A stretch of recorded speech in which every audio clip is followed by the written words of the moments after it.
to Jonathan Taylor. Huge hole. He's at the 30. He's going to go.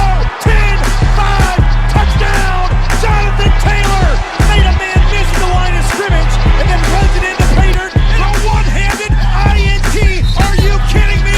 Kenny Moore. What a play by Nyheim Hines.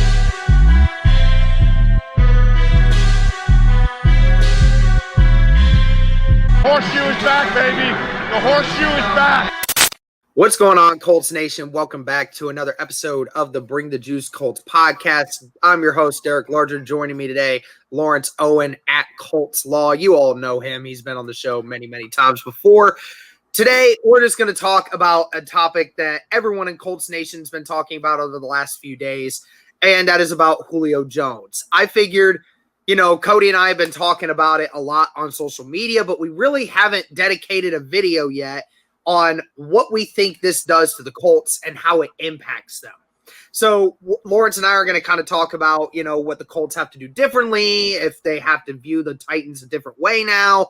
I guess the first question I'll ask you, Lawrence, is, now just knowing what you know about the team so far and what now knowing that Julio Jones is now potentially the number one wide receiver there now, are the Titans more intimidating now? Are they a better team now that the Colts need to take even more seriously than what they were before the signing? Before the signing? Well, yes. Before last year, I say no. Okay. Before the signing, Julio Jones makes any team he's on better. Okay. He's a very good, in my opinion, still a top 10, maybe top 5 wide receiver in the NFL. I just did a film room on him not long ago, and he still got it, man. Injuries aside from last year, when he's on the field, he is a threat and a danger, even at 32. But last year, you got to figure he's compensating for the loss of 2 major targets that Tennessee lost in the offseason in Corey Davis and Jonnu Smith. And no matter how good you are, you're not compensating both those guys, okay? Because Jonnu Smith was a beast last year as a tight end, not only in the receiving game, but as a helper with the block in the run game, very solid blocker. And then Corey Davis was that deep threat, opposite of A.J. Brown.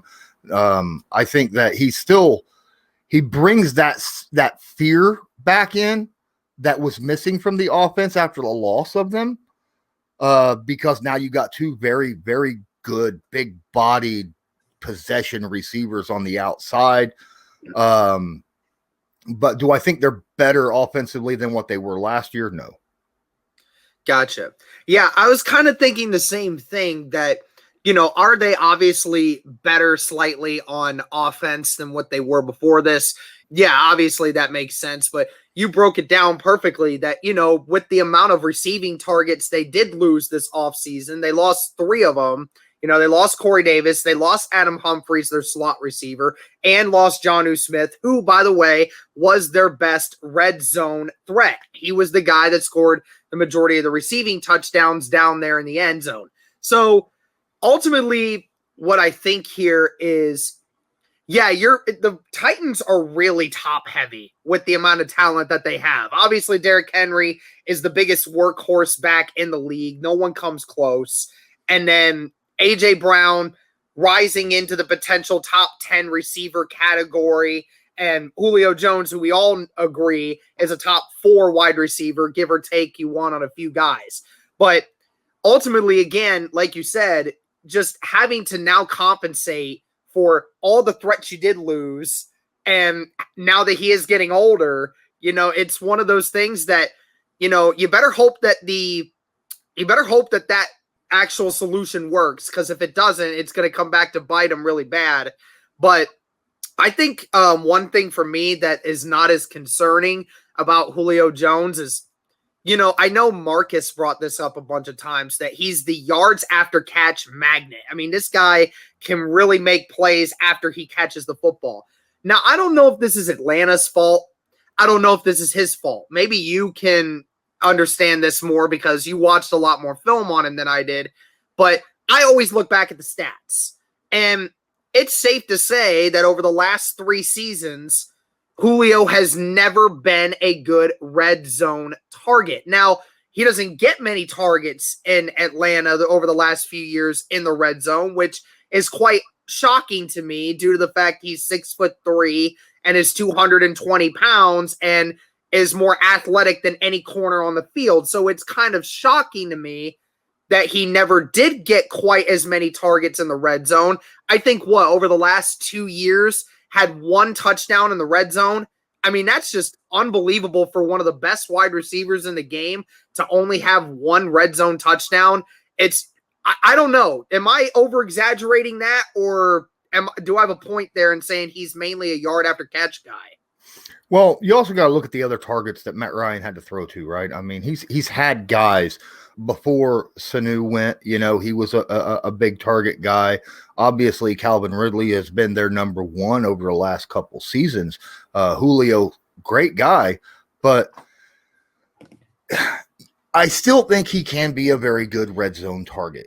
Okay. It's just Matt Ryan's been surrounded with a lot of good receiving targets, not just at wide receiver, but he's had tight ends as well, So Julio has been kind of brought to that move the ball between the 20s guy, right?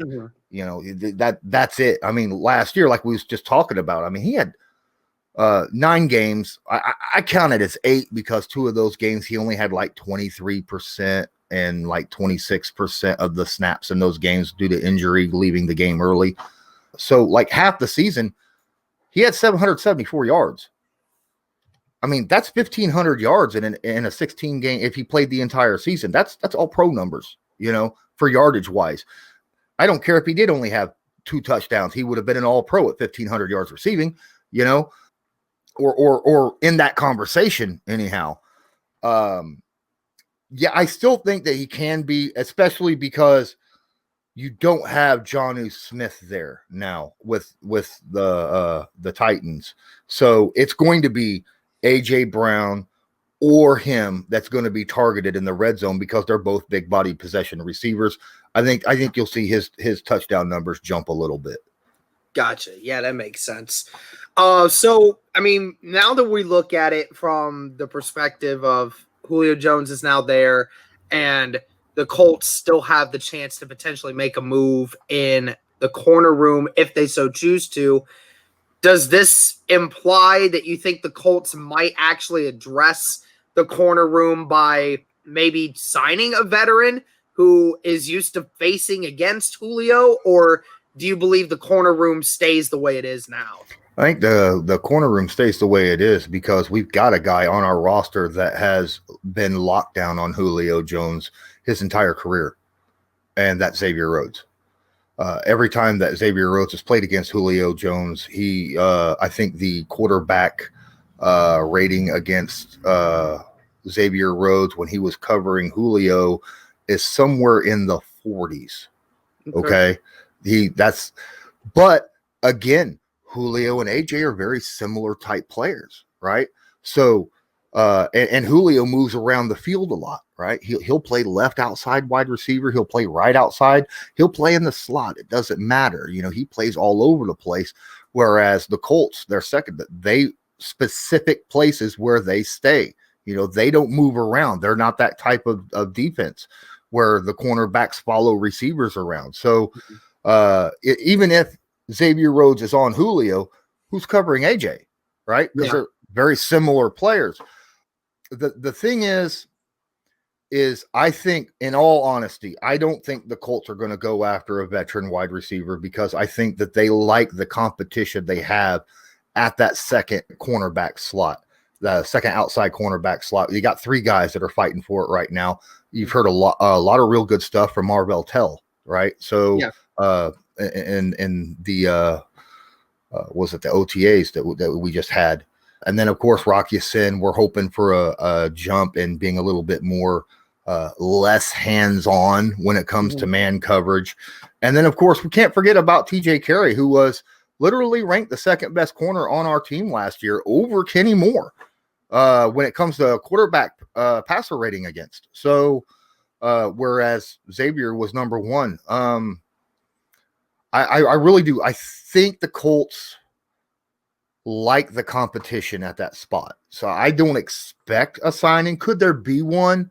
Maybe. I don't think it'll be a big name signing. I don't see him going out and trading for a Jair Alexander or nothing like that, Mhm. Yeah. But they might bring another guy in just, to see what happens. But I don't expect nothing big. I don't see like Richard Sherman or something like that coming in. Yeah, I mean, you said it.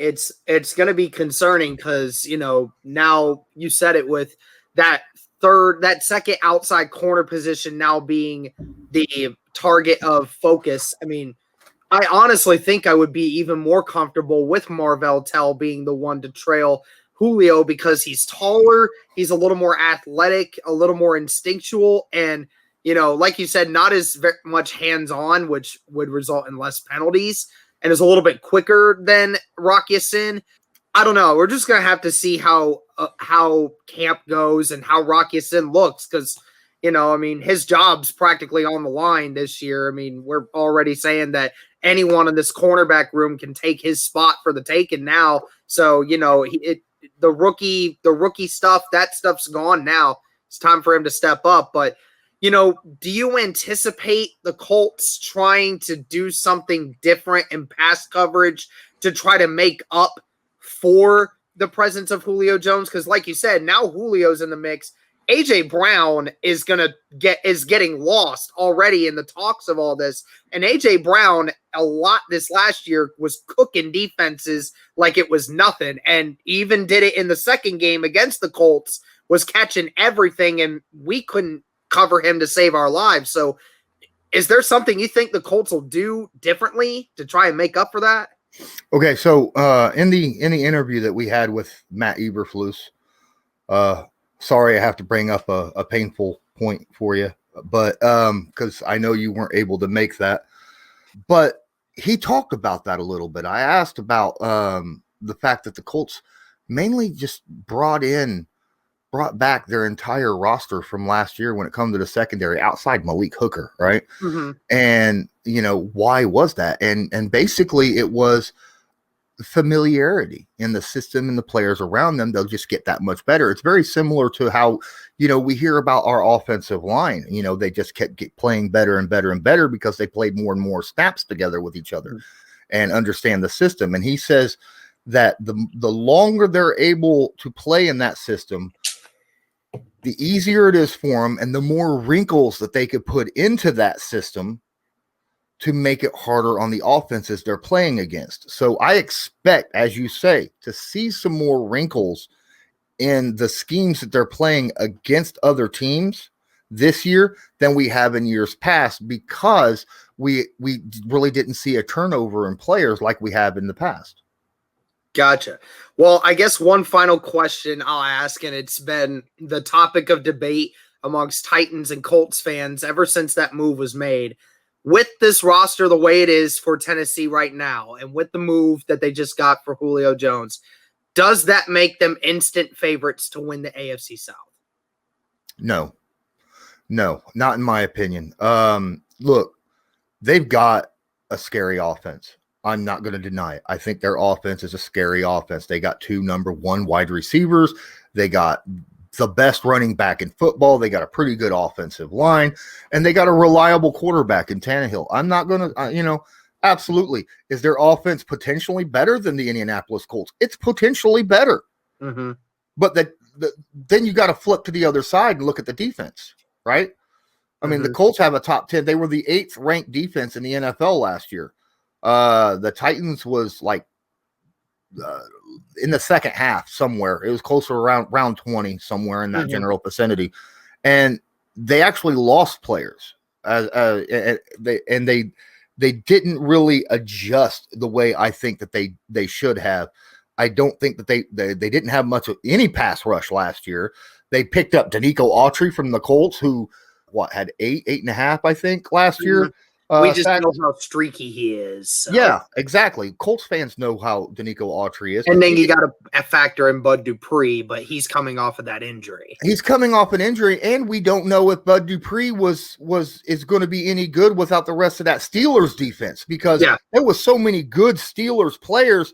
Did that make Bud Dupree look better than what he actually was? How good is he going to be on his own? That's a big question. The numbers back that point up is that they said that he was second in the league amongst affected sacks, which basically meant that he was a cleanup sack artist for quarterbacks evading pressure from the opposite end. So, like you said, I mean, we'll see how he actually does now that he's going to face. I mean, if he's going up against Braden Smith, good luck, bro. I don't think you're going to get many sacks on Braden Smith based off what we saw last year. Yeah, I mean, are they still going to be fighting for the top spot in the AFC South? Yes. Yeah.